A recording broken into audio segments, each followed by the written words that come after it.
Sir ನಮಸ್ತೆ. ನಮಸ್ತೆ. ತಮ್ಮ ಪರಿಚಯ ಸರ್?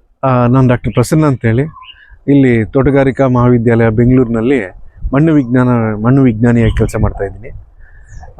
ಈಗ ಇವತ್ತಿನ ಒಂದು ಪ್ರಮುಖವಾದಂಥ ಒಂದು ವಿಷಯ ಅಂತಂದರೆ ಮಣ್ಣು ಪರೀಕ್ಷೆ ಏನಕ್ಕೆ ಮಾಡಬೇಕು, ಮಣ್ಣು ಪರೀಕ್ಷೆಯ ಒಂದು ಲಾಭ ನಷ್ಟಗಳೇನು, ಆಮೇಲೆ ವೈಜ್ಞಾನಿಕವಾಗಿ ಮಾದರಿ ಹೇಗೆ ತೆಗಿಬೇಕು ಅನ್ನೋ ವಿಷಯದ ಬಗ್ಗೆ ಇವತ್ತು ಚರ್ಚೆ ಮಾಡೋಣ ಅಂತಿದ್ದೀವಿ.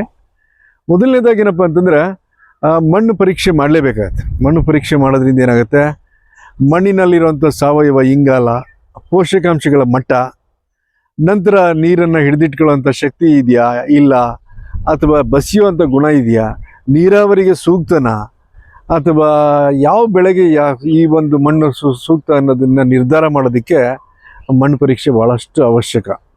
ಈಗ ಉದಾಹರಣೆಗೆ ನಾವು ಮಣ್ಣು ಪರೀಕ್ಷೆಯನ್ನು ಇಡೀ ಒಂದು ರಾಷ್ಟ್ರವ್ಯಾಪಿ ಒಂದು ಆಂದೋಲನ ಥರ ಈಗ ಮಾಡ್ತಾ ಇದ್ದೀವಿ. ಅಂದ್ರೇನು, ಭಾರತ ದೇಶದಲ್ಲಿರುವಂಥ ಎಲ್ಲ ಜಮೀನುಗಳ ಒಂದು ಸರ್ವೇಕ್ಷಣೆ ಮಾಡಿ ಅಲ್ಲಿ ಮಣ್ಣಿನ ಮಾದರಿಯನ್ನು ಪರೀಕ್ಷೆ ಮಾಡಿ ಅದು ಕೃಷಿಗೆ ಯೋಗ್ಯ ಅಂತ ಹೇಳಿ ನಾವು ಅದನ್ನು ನಿರ್ಧಾರ ಮಾಡೋದಕ್ಕೆ, ಮತ್ತು ಯಾವ ಮಣ್ಣಿಗೆ ಯಾವ ಹವಾಮಾನಕ್ಕೆ ಯಾವ ಬೆಳೆ ಸೂಕ್ತ ಅನ್ನೋದನ್ನು ನಿರ್ಧರಿಸೋದಕ್ಕೂ ಸಹಿತ ಇದು ಭಾಳ ಸಹಾಯಕಾರಿ. ಎರಡನೇದೇನಪ್ಪ ಅಂತ, ಈಗ ಸಾಮಾನ್ಯವಾಗಿ ಈಗ ನಾವು ತೊಗರಿ ಅಥವಾ ಹತ್ತಿ ತಗೊಳ್ಳಿ, ತೊಗರಿ ಅಥವಾ ಹತ್ತಿ ಬೆಳೆಗಳು ಅವು ಏನಾಗುತ್ತೆ, ಅದರ ಒಂದು ಬೇರುಗಳು 1 ಮೀಟ್ರಿಗಿಂತ ಜಾಸ್ತಿ ಹೋಗ್ತವೆ, ಹೌದಾ? ಅದೇ ನಾವು ಅದನ್ನೆಲ್ಲಾದರೂ ಭಾಳ ಶಾಲೋ ಇರೋದು, ಅಂದ್ರೇನು, ಭಾಳ ಆಳ ಇರಲಾರ್ದಂಥ ಮಣ್ಣು, ಅಂದರೆ ಒಂದು 30 ಸೆಂಟಿಮೀಟ್ರ್ ಇರೋ ಮಣ್ಣಲ್ಲೇ ನಾವೇನಾದ್ರು ಮಾಡಿದ್ವಿ ಅಂತಂದರೆ ಆವಾಗ ಅದನ್ನು ಸರಿಯಾಗಿ ಇಳುವರಿ ಬತ್ಕೊಳ್ಳೋಕ್ಕಾಗಲ್ಲ. ಆದರೆ ಆಳವಾದಂಥ ಮಣ್ಣು, ನೀರನ್ನು ಹಿಡಿದಿಟ್ಕೊಳ್ಳೋಂಥ ಶಕ್ತಿ ಇರಬೇಕು, ಗಾಳಿ ಆಡ್ತಾ ಇರಬೇಕು, ಡ್ರೈನೇಜ್ ಇರಬೇಕು, ಬಸಿಯುವಿಕೆ ಇರಬೇಕು. ಇವೆಲ್ಲ ಸಮಗ್ರ ಗುಣಗಳನ್ನು ನೋಡೋದಕ್ಕೋಸ್ಕರ ಮಣ್ಣು ಪರೀಕ್ಷೆ ಮಾಡಬೇಕು. ಎರಡನೇದೇನಪ್ಪ ಅಂದರೆ ಪೋಷಕಾಂಶಗಳು ಯಾವ ಮಟ್ಟದಲ್ಲಿದ್ದಾವೆ, ಪೋಷಕಾಂಶಗಳು ಜಾಸ್ತಿ ಇದ್ದಾವ, ಕಡಿಮೆ ಇದ್ದಾವ, ಮಧ್ಯಮ ಪ್ರಮಾಣದಲ್ಲಿದ್ದಾವ ಅನ್ನೋದನ್ನು ನೋಡ್ಕೊಳ್ಳೋದಕ್ಕೆ ಅದು ಮಣ್ಣು ಪರೀಕ್ಷೆ ಅತ್ಯಗತ್ಯ. ಮೂರನೇದೇನಪ್ಪ ಅಂದರೆ ಸಮಸ್ಯೆಗಳೇನಾದ್ರು ಇದೆಯಾ ಭೂಮಿಗೆ, ಮಣ್ಣಿನಲ್ಲಿ ಸಮಸ್ಯೆ ಇದೆಯಾ ಅಂತ ನೋಡೋದಕ್ಕೆ. ಅಂದ್ರೇನು, ಉದಾಹರಣೆಗೆ ಆಮ್ಲೀಯ ಮಣ್ಣು ಇರ್ತವೆ, ಅದೇ ರೀತಿ ಸೌಳು ಮಣ್ಣು ಅಂದ್ರೇನು ಉಪ್ಪು ಇರೋವಂಥ ಮಣ್ಣು ಇರ್ತವೆ, ಅದೇ ರೀತಿ ಕರ್ಲಿರೋವಂಥ ಮಣ್ಣು ಇರ್ತವೆ. ಆಮೇಲೆ ಈಗ ಇಂಡಸ್ಟ್ರಿಯಿಂದ ಅಥವಾ ಮೈನಿಂಗ್ ಅಂದ್ರೇನು, ಈಗ ಗಣಿಗಾರಿಕೆ ಮಾಡಿ ಅದ್ರ ವೇಸ್ಟನ್ನೆಲ್ಲ ಹಾಕಿರೋವಂಥ ಮಣ್ಣುಗಳಿರ್ತವೆ. ಅಲ್ಲಿ ಸಮರ್ಪಕವಾಗಿ ಬೆಳೆಯನ್ನು ಬೆಳೆಯೋದಕ್ಕೆ ಆಗೋದಿಲ್ಲ. ಅದಕ್ಕೋಸ್ಕರ ಸಮಸ್ಯೆಯ ಮೂಲಕ್ಕೆ ಹೋಗೋದಕ್ಕೋಸ್ಕರ, ಅದರ ಯಾವುದರಿಂದ ಆಗಿದೆ, ಏನು ಸಮಸ್ಯೆ ಇದೆ ಅನ್ನೋದನ್ನು ತಿಳ್ಕೊಳ್ಳೋದಕ್ಕೋಸ್ಕರ ಮಣ್ಣು ಪರೀಕ್ಷೆ ಮಾಡಬೇಕು. ಮಣ್ಣು ಪರೀಕ್ಷೆ ಭಾಳ ವೈಜ್ಞಾನಿಕ ಪದ್ಧತಿ. ಅದು ಮಣ್ಣು ಪರೀಕ್ಷೆ ಮಾಡೋದಿಲ್ಲ ಅಂತಂದರೆ ಕಣ್ಣು ಕಟ್ಟಿಕೊಂಡು ವಿಳಾಸವನ್ನು ಹುಡುಕಿದಾಗತ್ತೆ, ಕಣ್ಣು ಕಟ್ಟಿಕೊಂಡು ವಿಳಾಸ ಹುಡುಕ್ದಂಗೆ ಆಗುತ್ತೆ. ಆದರೆ ನಾವು ಮಣ್ಣು ಪರೀಕ್ಷೆ ಮಾಡೋದ್ರಿಂದ ಸಾಕಷ್ಟು ಲಾಭಗಳಿದ್ದಾವೆ. ಮೊದಲನೇದಾಗಿ, ಯಾವಾಗ ಮಣ್ಣು ಪರೀಕ್ಷೆ ಮಾಡಬೇಕು, ಮಣ್ಣಿಗೆ ಮಾದರಿ ಯಾವಾಗ ತೆಗಿಬೇಕು. ಈ ಮಣ್ಣಿನ ಮಾದರಿ ಅಂದರೆ ಯಾವುದೇ ಒಂದು ಕ್ರಾಪ್ ಎಲ್ಲ ಹಾರ್ವೆಸ್ಟ್ ಆದಮೇಲೆ, ಎಲ್ಲ ಕಟಾವ್ ಆದಮೇಲೆ ಭೂಮಿ ಎಲ್ಲ ಇರೋ ಪೋಷಕಾಂಶಗಳೆಲ್ಲನೂ ಖಾಲಿಯಾಗಿರ್ತವೆ. ಆ ಟೈಮಲ್ಲಿ ಮುಂದಿನ ಬೆಳೆಗೆ ಆ ಭೂಮಿಯನ್ನು ತಯಾರು ಮಾಡುವಂಥ ಸಮಯ ಭಾಳ ಸರಿಯಾದಂಥ ಸಮಯ. ನಮ್ಮಲ್ಲೇ ಒಂದು ಬೆಳೆ ಸೀಸನ್ ಅಂತ ನಾವು ತೊಗೊಂಡ್ವಿ ಅಂತಂದರೆ ಜೂನ್ನಲ್ಲಿ ಮುಂಗಾರಿ ಮಾಡ್ತಾರೆ. ಜೂನ್, ಜುಲೈ, ಆಗಸ್ಟ್, ಸೆಪ್ಟೆಂಬರ್ ತನಕನೂ 4 ತಿಂಗಳು ಅಥವಾ 4.5 ತಿಂಗಳು ಮುಂಗಾರಿ ಆಗುತ್ತೆ. ಆಮೇಲೆ ಹಿಂಗಾರಿ ಬರುತ್ತೆ. ಹಿಂಗಾರಿ ಅದು ಸೆಪ್ಟೆಂಬರಿಂದ ಸ್ಟಾರ್ಟ್ ಆಗಿ ಸೆಪ್ಟೆಂಬರ್, ಅಕ್ಟೋಬರ್, ನವಂಬರ್, ಡಿಸೆಂಬರ್, ಜನವರಿ ತನಕನೂ ಇರುತ್ತೆ. ಸೊ ಈಗ ಮುಂದೆ ಸಮ್ಮರ್ ಬರುತ್ತೆ, ಬೇಸಿಗೆ ಕಾಲ ಬರುತ್ತೆ. ಆ ಸಮಯ ಏನಿರುತ್ತಲ್ಲ, ಯಾವುದೇ ಬೆಳೆ ಇರಲಾರ್ದ ಸಮಯದಲ್ಲಿ ನಾವು ಹಾಕಿರುವಂಥ ಗೊಬ್ಬರಗಳು ಯಾವುದೂ ಅಂಶ ಇರಲಾರ್ದಾಗ ಆ ಒಂದು ಸಮಯ ಭಾಳ ಸೂಕ್ತವಾದಂಥ ಸಮಯ, ಹೌದಾ? ಸಮಯ ಅಂತ ಗೊತ್ತಾಯಿತು. ಯಾವಾಗ ನಾವು ಮಣ್ಣಿನ ಮಾದರಿ ತೆಗಿಬೇಕು ಅನ್ನೋದು ಗೊತ್ತಾಯಿತು. ಅಂದರೆ ಬೇಸಿಗೆ ಒಳಗೆ, ಅಂದ್ರೇನು, ಮುಂದಿನ ಮುಂಗಾರು ಹಂಗಾಮಿಗೆ ಭೂಮಿ ತಯಾರು ಮಾಡ್ಕೊಳ್ಳೋದಕ್ಕೆ ಭಾಳ ಅನುಕೂಲ ಆಗುತ್ತೆ. ಅದಕ್ಕೆ ಬೇಸಿಗೆನಲ್ಲಿ ಈ ಒಂದು ಮಣ್ಣಿನ ಮಾದರಿಯನ್ನು ತೆಗಿಬೇಕು. ಎರಡನೇದಾಗಿ, ಎಷ್ಟು ಆಳದ ಮಣ್ಣಲ್ಲಿ ತೆಗಿಬೇಕು ಅನ್ನೋದು ಭಾಳ ಇಂಪಾರ್ಟೆಂಟ್. ಈಗ ಯಾವುದೇ ಒಂದು ದ್ವಿದಳ ಧಾನ್ಯ ಆಗಲಿ, ಏಕದಳ ಧಾನ್ಯಗಳಾಗಲಿ, ಇವೆಲ್ಲ ಏನು ಇವಿರ್ತಾವಲ್ಲ, ಫುಡ್ ಕ್ರಾಪ್ಸ್ ಏನಿರ್ತಾವಲ್ಲ, ಇವುಗಳು ಬೇರೆ ಭಾಳ ಆಳ ಹೋಗಲ್ಲ. ಈಗ ಭತ್ತ ತಗೊಳ್ಳಿ, ಭತ್ತ ಬರೀ 15 ಸೆಂಟಿಮೀಟ್ರ್ ಒಳಗೆ ಎಲ್ಲ ಬೇರುಗಳಿರ್ತವೆ.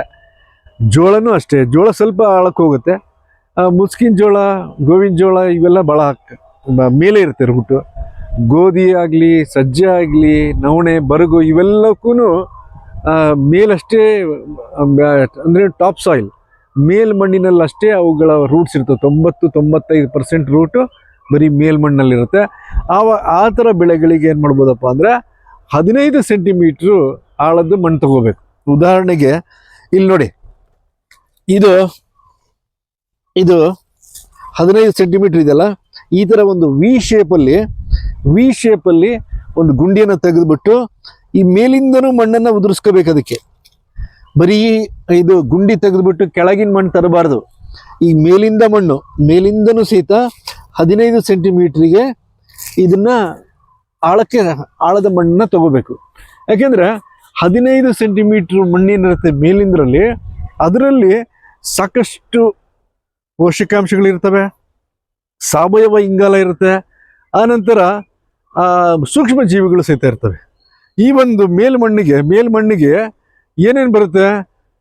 ಬಿಸಿಲು ತಾಗುತ್ತೆ, ಎರಡನೇದು ನೀರು, ಅದು ನೀರು ಉಣ್ಣುತ್ತೆ, ಮೂರನೇದೇನಪ್ಪ ಅಂದರೆ ಗಾಳಿ, ಬಿಸಿಲು, ಗಾಳಿ, ನೀರು, ಈ ಮೂರು ಸಹಿತ ಸಮರ್ಪಕವಾಗಿ ಸಿಗೋದ್ರಿಂದ ಅಲ್ಲಿ ಬಯೋಲಾಜಿಕಲ್ ಆಕ್ಟಿವಿಟಿ ಅಂದರೆ ಜೈವಿಕ ಕ್ರಿಯೆಗಳು ಭಾಳ ತ್ವರಿತವಾಗಿ, ಭಾಳ ಫಾಸ್ಟಾಗಿ, ಭಾಳ ಜಾಸ್ತಿ ವೇಗೋತ್ಕರ್ಷದಿಂದ ಆಗ್ತಾ ಇರ್ತವೆ.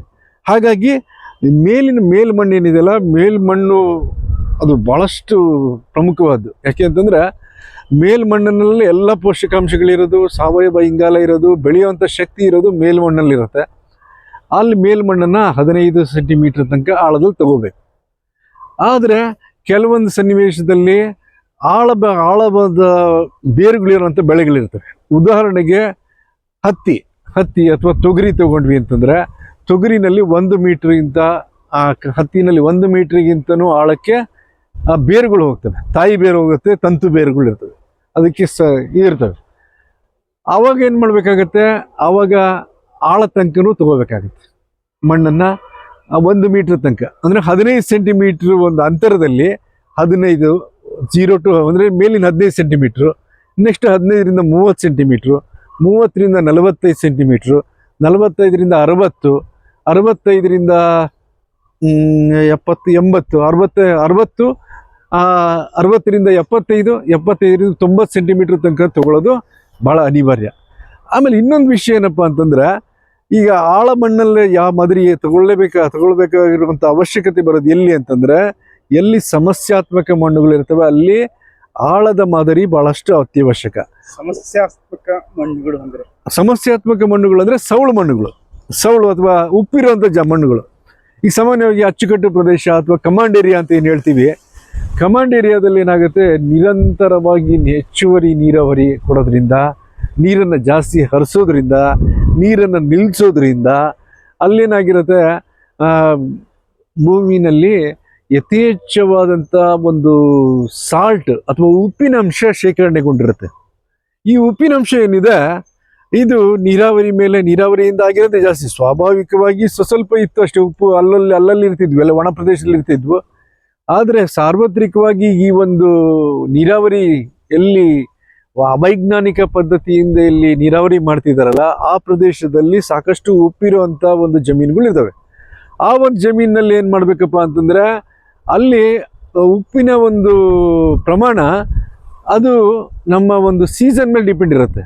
ಮಳೆಗಾಲದಲ್ಲೆಲ್ಲ ಉಪ್ಪೆಲ್ಲ ಕೆಳಗೋಗಿರ್ತವೆ, ಬೇಸಿಗೆನಲ್ಲಿ ಮೇಲೆ ಬರ್ತಾ ಇರ್ತವೆ.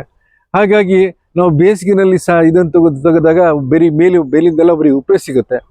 ಅಲ್ಲಿ ಸಹಿತ ನಾವು ಆಳಮಣ್ಣಲ್ಲಿ ಇದು ಉಪ್ಪು ಶೇಖರಣೆ ಆಗಿದೆಯಾ ಅನ್ನೋದನ್ನು ತಿಳ್ಕೊಳ್ಳೋದಕ್ಕೋಸ್ಕರ ಅಲ್ಲೂ ಸಹಿತ 1 ಮೀಟ್ರ್ ತನಕ ನಾವು ಮಣ್ಣಿನ ಮಾದರಿನ ತಗೋಬೇಕಾಗತ್ತೆ.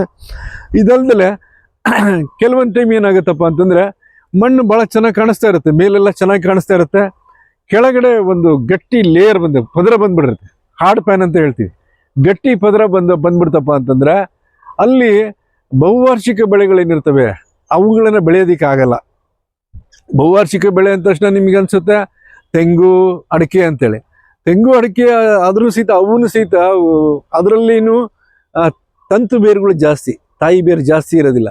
ಅದೇ ನಾವು ಈಗ ಏನು ಮಾವು, ಸೀಬೆ, ಸಪೋಟ ಈ ಥರ ಮರಗಳನ್ನ ನಾವು ನೋಡಿದಾಗ ಅವಕ್ಕೆ ಆಳವಾದಂಥ ಬೇರುಗಳ ಒಂದು ರಚನೆ ಇರುತ್ತೆ.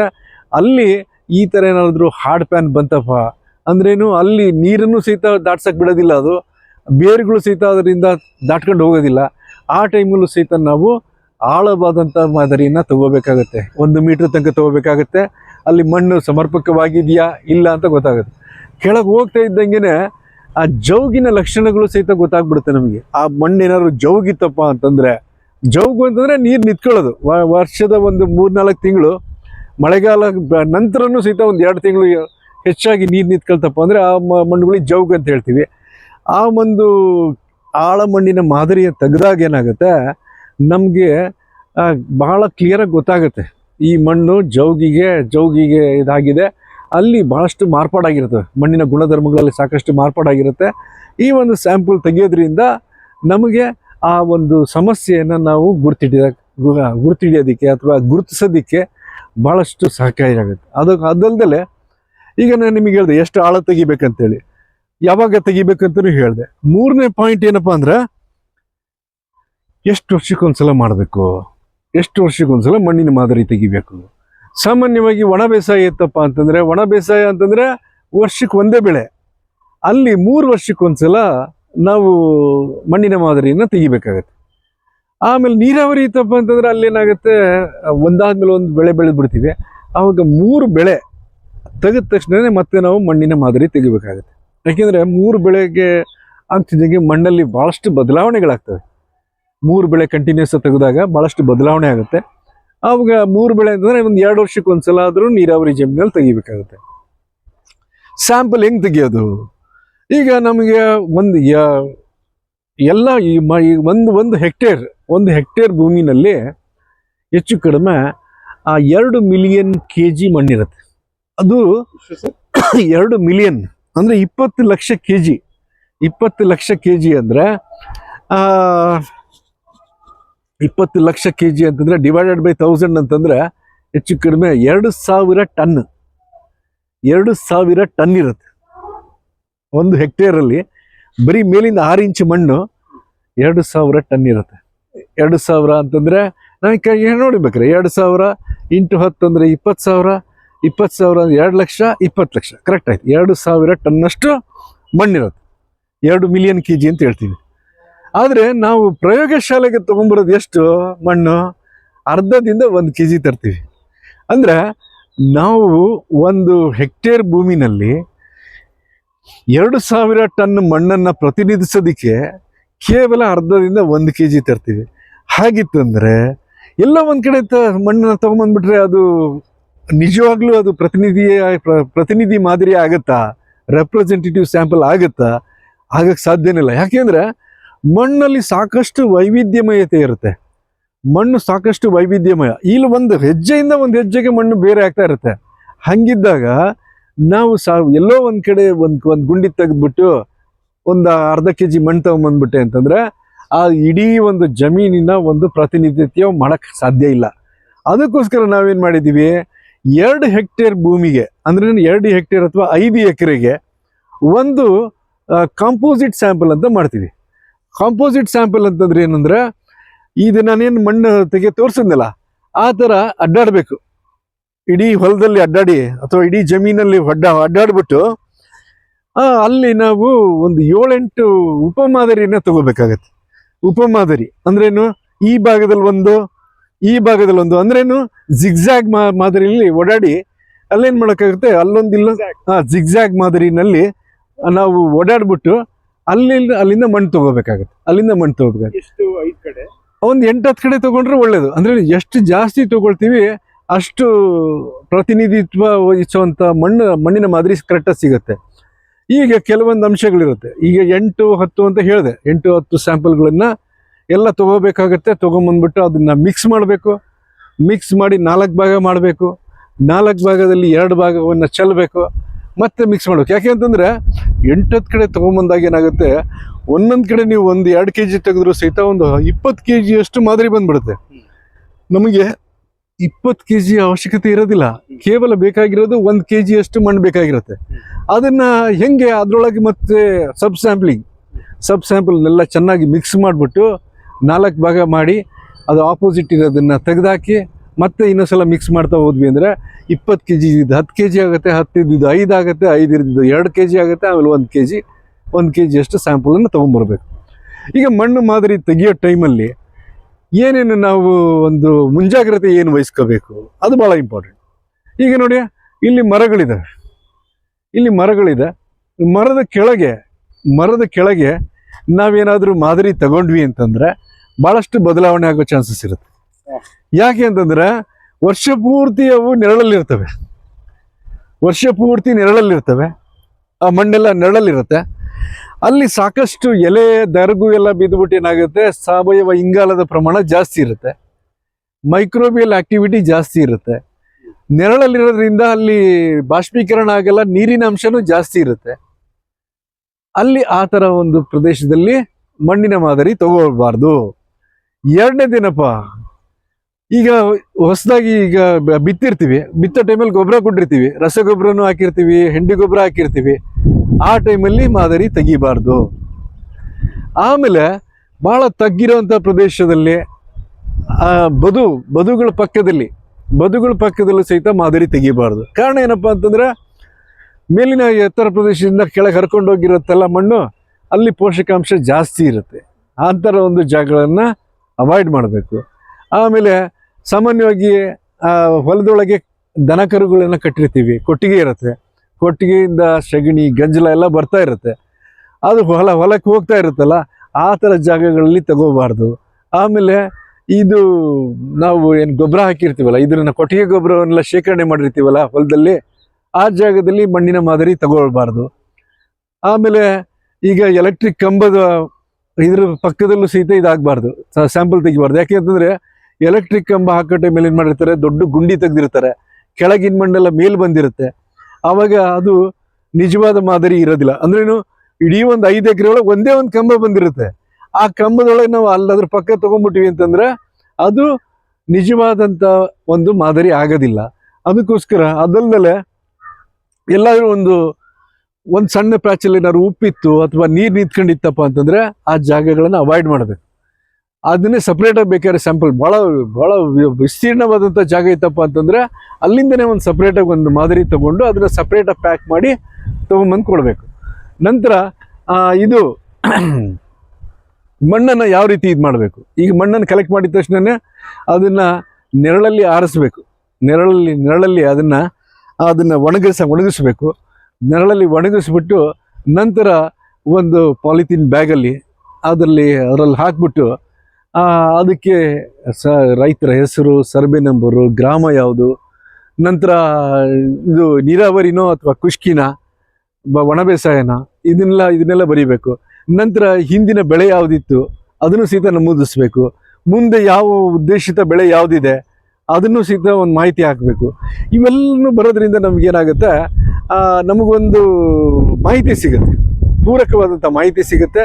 ಅದರಿಂದ ಮುಂದಿನ ಬೆಳೆಗೆ ಎಷ್ಟು ಪ್ರಮಾಣದ ರಸಗೊಬ್ಬರ ಕೊಡಬೇಕು ಅನ್ನೋ ಶಿಫಾರಸು ಕೊಡೋದಕ್ಕೂ ಸಹಿತ ಅನುಕೂಲ ಆಗುತ್ತೆ. ಅದಕ್ಕಾಗಿ ಒಟ್ಟಾರೆ ಈ ಮಣ್ಣು ಪರೀಕ್ಷೆ ಮಾಡೋದೇನಿದೆ ಇದು ಬಹಳ ವೈಜ್ಞಾನಿಕವಾದಂಥ ಪದ್ಧತಿ. ಇದನ್ನು ಇಡೀ ಪ್ರಪಂಚದಲ್ಲಿ ಎಲ್ಲರೂ ಸಹಿತ ಇದನ್ನೇ, ಅಂದ್ರೇನು, ಯಾವ ದೇಶ ಭಾಷೆ ಎಲ್ಲದಕ್ಕೂ ಹೊರತಾಗಿ ಎಲ್ಲರೂ ಸಹಿತನೂ ಸಾರ್ವತ್ರಿಕವಾಗಿ ಒಪ್ಕೊಂಡಿರೋದೇನಪ್ಪ ಅಂತಂದರೆ, ಮಣ್ಣು ಪರೀಕ್ಷೆ ಮಾಡದೆ ಕೃಷಿ ಮಾಡೋದು ಜಾಣರ ಲಕ್ಷಣ ಅಲ್ಲ ಅಂತೇಳಿ. ಅಂದರೆ ಅದಕ್ಕೋಸ್ಕರ ನೀವು ಕೃಷಿ ಮಾಡೋದಕ್ಕೆ ಹೋಗಬೇಕಾದ್ರೆ ಯಾವುದೇ ಒಂದು ಮಣ್ಣನ್ನ ಪರೀಕ್ಷೆ ಮಾಡ್ಕೋಬೇಕು, ಮಣ್ಣು ಮತ್ತು ನೀರನ್ನು ಪರೀಕ್ಷೆ ಮಾಡಬೇಕು. ಯಾಕೆಂದರೆ ಈಗ ಹೊಳೆ ನೀರು ಅಥವಾ ಕಾಲುವೆ ನೀರು ಅಥವಾ ಕೆನಾಲಿಂದ ಬರೋ ನೀರು ಅವೆಲ್ಲ ಭಾಳ ಚೆನ್ನಾಗಿರುತ್ತೆ. ಮಳೆ ನೀರು ದ ಬೆಸ್ಟ್ ವಾಟರ್, ಅದು ಭಾಳ ಒಳ್ಳೆ ನೀರು. ಆದರೆ ಈ ಅಂತರ್ಜಲ ಏನು ತೆಗಿತೀವಿ ನಾವು, ಬೋರ್ವೆಲ್ಲಿಂದ ತೆಗಿತೀವಲ್ಲ, ಅದರಲ್ಲಿ ಅಂಥ ಗುಣಮಟ್ಟ ಇರೋದಿಲ್ಲ. ಯಾಕೆಂದರೆ ಮೇಲಿಂದ ಇರೋವಂಥ ಉಪ್ಪು ಎಲ್ಲ ಕರಗಿ ಕೆಳಗೆ ಹೋಗಿರುತ್ತೆ, ಉಪ್ಪಿನಂಶ ಜಾಸ್ತಿ ಇರುವಂಥ ಒಂದು ಸನ್ನಿವೇಶ ಇರುತ್ತೆ. ಹಾಗಾಗಿ ಮಣ್ಣು ಮತ್ತು ನೀರಿನ ಒಂದು ಪರೀಕ್ಷೆ ಮಾಡಿಸೋದು ಬಹಳಷ್ಟು ಪ್ರಮುಖವಾದ್ದು. ಇದರಿಂದ ನಮಗೆ ಸಾಕಷ್ಟು ಲಾಭಗಳಾಗ್ತವೆ. ಯಾಕೆಂತಂದ್ರೆ ನಾವು ಕಣ್ಣು ಮುಚ್ಚಿ ಗೊಬ್ಬರ ಹಾಕೋದಿಲ್ಲ. ಯಾವಾಗ ಮಣ್ಣು ಪರೀಕ್ಷೆಯಲ್ಲಿ ಗೊತ್ತಾಗುತ್ತೆ. ಈಗ ಆ ಭೂಮಿನಲ್ಲಿ ರಂಜಕ ಇದೆ ಅಂತ ಗೊತ್ತಾಗುತ್ತೆ, ಜಾಸ್ತಿ ಪ್ರಮಾಣದಲ್ಲಿ ರಂಜಕ ಇದೆ ಅಂತ ಗೊತ್ತಾಗುತ್ತೆ. ಆವಾಗ ನಾವು ರಂಜಕಯುಕ್ತ ರಸಗೊಬ್ಬರವನ್ನು ಕಡಿಮೆ ಮಾಡ್ಬೋದು. ಯಾಕೆಂತಂದ್ರೆ ಇವತ್ತಿನ ರಸಗೊಬ್ಬರದ ಬೆಲೆಗಳು ಕಳೆದ ಒಂದು 3-4 ವರ್ಷದಿಂದ ನೋಡ್ತಾ ಹೋದರೆ 3 ಪಟ್ಟು ಜಾಸ್ತಿ ಆಗಿದೆ. 100 ರೂಪಾಯಿ ಇದ್ದಿದ್ದು 300 ರೂಪಾಯಿ ಆಗಿದೆ. ಆದರೆ ಯಾವುದೇ ಬೆಲೆಗಳು ಅಷ್ಟು ಜಾಸ್ತಿ ಆಗಿಲ್ಲ. ಹಬ್ಬ ಅಂದರೆ 10-20 ರೂಪಾಯಿ ಜಾಸ್ತಿ ಆಗಿದಾವೆ ಅಷ್ಟೇ ಒಂದು ಕ್ವಿಂಟಲಿಗೆ.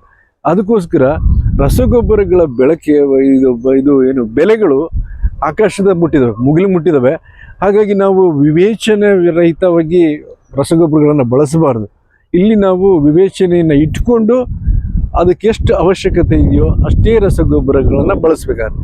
ಆ ಮಾಹಿತಿ ಸಿಗಬೇಕಪ್ಪ ಅಂತಂದರೆ ಮಣ್ಣಿನ ಒಂದು ಪರೀಕ್ಷೆ ಆಗಲೇಬೇಕು. ಅದರಲ್ಲಿ ಪೋಷಕಾಂಶಗಳ ಮಟ್ಟ ಎಷ್ಟಿದೆ ಅಂತ ತಿಳ್ಕೊಂಡು ನಂತರ ವೈಜ್ಞಾನಿಕವಾಗಿ ಈ ರಸಗೊಬ್ಬರಗಳನ್ನು ಬಳಸ್ಬೋದು.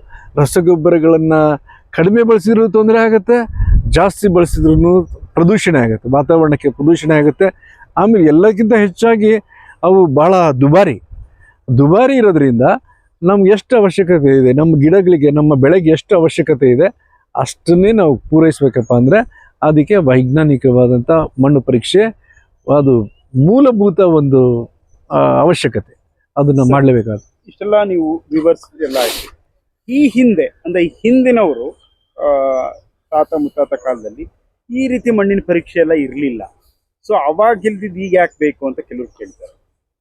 ನೀವು ಹೇಳೋದು ಒಳ್ಳೆ ಪ್ರಶ್ನೆ. ಯಾಕೆ ಅಂತಂದ್ರೆ ಇತ್ತೀಚಿನ ವಿದ್ಯಮಾನ ಇದು. ಮಣ್ಣು ಪರೀಕ್ಷೆ ಮಾಡೋದೆಲ್ಲ ಇತ್ತೀಚಿನ ವಿದ್ಯಮಾನ. ಯಾವಾಗ ಅಂತಂದ್ರೆ ಈಗ ಹಳಬರು ಆಹಾರ ಪದ್ಧತಿನೇ ಬೇರೆ ಇತ್ತು. ಅವರು ನಮ್ಮ ಅಜ್ಜ 100 ವರ್ಷ ಬದುಕಿದ್ರು ಸಹಿತ ಒಂದು ಇಂಜೆಕ್ಷನ್ ತೊಗೊಂಡಿಲ್ಲ, ಒಂದು ಟ್ಯಾಬ್ಲೆಟ್ ತೊಗೊಂಡಿಲ್ಲ. ಅವರ ಆಹಾರ ಪದ್ಧತಿ ಆ ಥರ ಇತ್ತು. ಅವಾಗ ಏನಾಗ್ತಿತ್ತು, ವರ್ಷಕ್ಕೆ ಒಂದು ಬೆಳೆ ಬೆಳೀತಾ ಇದ್ರು. ಅದರಲ್ಲೂ ಸಹಿತ ಸ್ಥಳೀಯ ಒಂದು ತಳಿಗಳನ್ನು ಬಳಸ್ತಾ ಇದ್ರು. ಅವು ಜಾಸ್ತಿ ಪೋಷಕಾಂಶವನ್ನು ಹೀರ್ಕೊಳ್ತಿರ್ಲಿಲ್ಲ. ಅಲ್ಲಿ ಇಳುವರಿನೂ ಕಡಿಮೆ ಇರ್ತಾ ಇತ್ತು. ಆಮೇಲೆ ಒಂದೇ ಬೆಳೆ ಆಗಿ ಒಂದು 4 ತಿಂಗಳು ಬೆಳೆ ಇರ್ತಿತ್ತು. ಇನ್ನು ಉಳಿದಿದ್ದು ಖಾಲಿ ಬಿಡೋದ್ರಿಂದ ಭೂಮಿ ಮತ್ತೆ ಅದು ಮಾರ್ಪಾಡು ಮಾಡ್ಕೊಳ್ಳೋದಕ್ಕೆ ಸಾಕಷ್ಟು ಅವಕಾಶಗಳು ಸಿಗ್ತಾ ಇದ್ವು. ಆದರೆ ಇತ್ತೀಚಿನ ದಿನಗಳಲ್ಲಿ ಏನಾಗಿದೆ ಅಂತಂದರೆ ಒಂದು ಕೃಷಿನಲ್ಲಿ ಕ್ರಾಂತಿ ಥರ ಆಗಿದೆ. ಇಲ್ಲೇನಾಗ್ತಿದೆ, ನೀರಾವರಿ ಸೌಲಭ್ಯ ಜಾಸ್ತಿ ಆಗಿದೆ. ಆಮೇಲೆ ಹೈಬ್ರಿಡ್ಗಳು, ಸಂಕರಣ ತಳಿಗಳನ್ನು ಸಹಿತ ಬಂದಿರೋದ್ರಿಂದ ಅವು ಜಾಸ್ತಿ ಪೋಷಕಾಂಶಗಳನ್ನು ಹೀರ್ಕೊಳ್ತವೆ.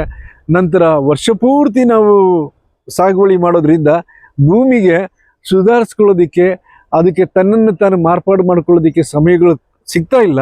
ಹಾಗಾಗಿ ಮಣ್ಣು ಪರೀಕ್ಷೆ ಮಾಡಬೇಕಾಗತ್ತೆ. ಅದನ್ನು ನಾವು ಡೆಫಿಷಿಯನ್ಸಿ ಅಥವಾ ಅದ್ರ ಏನು ಕೊರತೆ ಇದೆ ಅನ್ನೋದನ್ನು ಕಂಡುಹಿಡಿಬೇಕಾಗತ್ತೆ. ಅದನ್ನು ನಾವು ಮಾರ್ಪಾಡು ಮಾಡಿ ಅದನ್ನು ನಾವು ಮತ್ತೆ ಪೂರೈಸಿದಾಗ ಮತ್ತೆ ಭೂಮಿ ತನ್ನ ಒರಿಜಿನಲ್ ಸ್ಟೇಟಸ್ಸಿಗೆ ಬರೋದಕ್ಕೆ ಚಾನ್ಸಸ್ ಇರುತ್ತೆ. ಎಷ್ಟಿರಬೇಕು ಸರ್? ಅಂದರೆ ಮಣ್ಣಿನ ಪರೀಕ್ಷೆಯಲ್ಲಿ ನಮಗೆ ಗೊತ್ತಾಗಬೇಕು ಅಂದರೆ ಎಷ್ಟಿರಬೇಕು ಅಂತ ಸ್ವಲ್ಪ? ಈಗ ಮಣ್ಣು ಪರೀಕ್ಷೆ ನಾವು ಪ್ರಯೋಗಶಾಲೆಯಲ್ಲಿ ಮಾಡ್ತೀವಿ. ಅಲ್ಲಿ ಮಣ್ಣಿನ ರಸಸಾರ ನೋಡ್ತೀವಿ, ಆಮೇಲೆ ಲವಣಾಂಶ ಎಷ್ಟಿದೆ ಅಂತ ನೋಡ್ತೀವಿ, ನಂತರ ಸಾವಯವ ಇಂಗಾಲದ ಪ್ರಮಾಣ ನೋಡ್ತೀವಿ. ಅದೇ ರೀತಿ ಸಾರಜನಕ, ರಂಜಕ, ಪೊಟ್ಯಾಷಿಯು, ಕ್ಯಾಲ್ಶಿಯಂ, ಮೆಗ್ನೀಷಿಯಮ್, ಗಂಧಕ, ಅದೇ ರೀತಿ ಸೂಕ್ಷ್ಮ ಪೋಷಕಾಂಶಗಳಾದ ಕಬ್ಬಿಣ, ಮ್ಯಾಂಗನೀಸು, ಸತು, ತಾಮ್ರ, ಮಾಲಿಬ್ಡಿನಮ್, ಬೋರಾನ್ ಇವಕ್ಕೆಲ್ಲನೂ ಪರೀಕ್ಷೆ ಮಾಡ್ತೀವಿ. ಉದಾಹರಣೆಗೆ ನಿಮಗೆ ಒಂದು ಹೇಳಬೇಕಪ್ಪ ಅಂತಂದರೆ 1 ಎಕರೆ ಒಳಗೆ ಲಭ್ಯವಿರುವಂಥ ಸಾರಜನಕ 280 kg ಕಡಿಮೆ ಇತ್ತಪ್ಪ ಅಂತಂದರೆ ಅದನ್ನು ನಾವು ಕಡಿಮೆ ಅಂತ ಹೇಳ್ತೀವಿ. 280ರಿಂದ 560 ಇತ್ತಪ್ಪ ಅಂತಂದರೆ ಮಧ್ಯಮ ಪ್ರಮಾಣದಲ್ಲಿದೆ ಅಂತ ಹೇಳ್ತೀವಿ. 560ಕ್ಕಿಂತ ಜಾಸ್ತಿ ಇತ್ತಪ್ಪ ಅಂತಂದರೆ ಆವಾಗ ನಾವು ಅಧಿಕವಾದಂಥ ಸಾರಜನಕ ಇದೆ ಅಂತೇಳಿ. ಇದರಿಂದ ನಮಗೇನು ಗೊತ್ತಾಗುತ್ತೆ, 280ಕ್ಕಿಂತ ಕಡಿಮೆ ಇತ್ತಪ್ಪ ಅಂದರೆ ಶಿಫಾರಸು ಮಾಡಿದ್ದ ಗೊಬ್ಬರಕ್ಕಿಂತ ಸ್ವಲ್ಪ ಜಾಸ್ತಿ ಪ್ರಮಾಣದಲ್ಲಿ 10ರಿಂದ 15% ಜಾಸ್ತಿ ಗೊಬ್ಬರ ಹಾಕಬೇಕಾಗತ್ತೆ. ಎಲ್ಲಿ 560ಕ್ಕಿಂತ ಜಾಸ್ತಿ ಇದೆ ಅಂತಂದಾಗ ಅಲ್ಲಿ ನಾವು ಹಾಕುವಂಥ ರಸಗೊಬ್ಬರವನ್ನು ಅಥವಾ ಪೋಷಕಾಂಶಗಳನ್ನು ಕಡಿಮೆ ಪ್ರಮಾಣದಲ್ಲಿ ಹಾಕಬೇಕಾಗತ್ತೆ. ಇದು ನಮಗೆ ಒಂದು ಮಾರ್ಗಸೂಚಿಯಾಗಿ ಕೆಲಸ ಮಾಡುತ್ತೆ. ಈಗ ಈ ಮಣ್ಣು ಪರೀಕ್ಷೆಯನ್ನು ಹೇಗೆ ರೈತ ಮಾಡಿಸ್ಬೇಕು ಅಂದರೆ ಈಗ ಹೇಗೆ ನಮ್ಮನ್ನು ಸಂಪರ್ಕಬೇಕು, ಎಲ್ಲಿ ಮಾಡಬೇಕು ಅಂದರೆ ನೀವೇ ಹೋಗಿ ತಗೋತೀರಾ, ಅವ್ನು ಮಣ್ಣು ತರಬೇಕಾ, ಒಂದು ವೇಳೆ ತಂದಿದ್ದನ್ನ ಹೇಗೆ ಎಲ್ಲಿ ಇದನ್ನ ಮಾಡ್ತೀರಾ, ನೀವು ಪರೀಕ್ಷೆ ಮಾಡಿಕೊಡ್ತೀರಾ? ಈಗೇನಪ್ಪ ಅಂತಂದರೆ ಮಣ್ಣು ಪರೀಕ್ಷೆಗಂತೂ ನಾನು ಹೇಳಿದೆ ನಿಮಗೆ, ಇಡೀ ಭಾರತದಾದ್ಯಂತ ಒಂದು ಸಮರೋಪಾದಿಯಲ್ಲಿ ಈ ಕಾರ್ಯಕ್ರಮ ಒಂದು ಆಂದೋಲನ ರೂಪದಲ್ಲಿ ಕೆಲಸ ಮಾಡ್ತಿದ್ದೀವಿ. ಎಲ್ಲ ತಾಲೂಕು ಕೇಂದ್ರಗಳಲ್ಲೂ ಸಹಿತ ಮಣ್ಣು ಪರೀಕ್ಷಾ ಕೇಂದ್ರಗಳಿದ್ದಾವೆ. ಆಮೇಲೆ ನಮ್ಮ ಇದು ಏನು ಕೃಷಿ ಅಥವಾ ತೋಟಗಾರಿಕಾ ವಿಶ್ವವಿದ್ಯಾಲಯದ ಎಲ್ಲ ಆವರಣಗಳಲ್ಲೂ ಸಹಿತ ಮಣ್ಣು ಪರೀಕ್ಷೆಯ ಒಂದು ವ್ಯವಸ್ಥೆ ಅಥವಾ ಸುವಿಧಾ ಇದೆ. ಈ ನಮ್ಮ ಬೆಂಗಳೂರಲ್ಲೇ ಬಂದರೂ ಸಹಿತ ಈ RHREC ಅಂತ ಏನು ಹೇಳ್ತೀವಿ, regional horticulture research and extension centre ಏನಿದೆ, ಇಲ್ಲೂ ಸಹಿತ ಮಣ್ಣು ಪರೀಕ್ಷಾ ಕೇಂದ್ರ ಇದೆ. ಅದೇ ರೀತಿ ನಮ್ಮ ಕಾಲೇಜಲ್ಲಿ ತೋಟಗಾರಿಕಾ ಮಹಾವಿದ್ಯಾಲಯ ಬೆಂಗಳೂರಲ್ಲೂ ಸಹಿತ ನಾವು ಅಲ್ಲಿ ಪ್ರಯೋಗಶಾಲೆ ಇದೆ, ಅಲ್ಲೂ ಸಹಿತ ಮಣ್ಣನ್ನು ನಾವು ವಿಶ್ಲೇಷಣೆ ಮಾಡ್ಬೋದು. ರೈತ ಮಣ್ಣಿನ ಮಾದರಿ ಯಾವ ರೀತಿ ನಾವು ಸಂಗ್ರಹಿಸಬೇಕು ಅನ್ನೋದನ್ನು ನಿಮಗೆ ವಿಧಿವತ್ತಾಗಿ ನಿಮಗೆ ತಿಳಿಸ್ಕೊಟ್ಟಿದ್ದೀನಿ.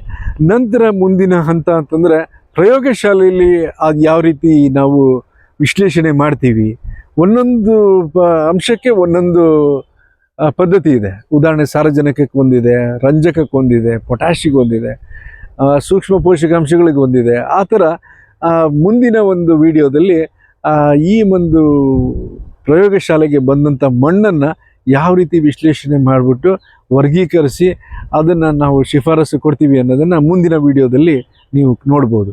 ಈ ಒಟ್ಟಾರೆಯಾಗಿ ಏನಪ್ಪ ಅಂತಂದರೆ ಕುರುಡು ಕೃಷಿ ಬೇಡ, ಇನ್ನಾದರೂ ಕಣ್ತೆರೆಯೋಣ. ಯಾಕೆ ಅಂತಂದರೆ ಸರ್ಕಾರ 4 ಹೆಜ್ಜೆ ಮುಂದೆ ಬಂದುಬಿಟ್ಟು ಎಲ್ಲ ಒಂದು ವ್ಯವಸ್ಥೆಯನ್ನು ಮಾಡಿದೆ.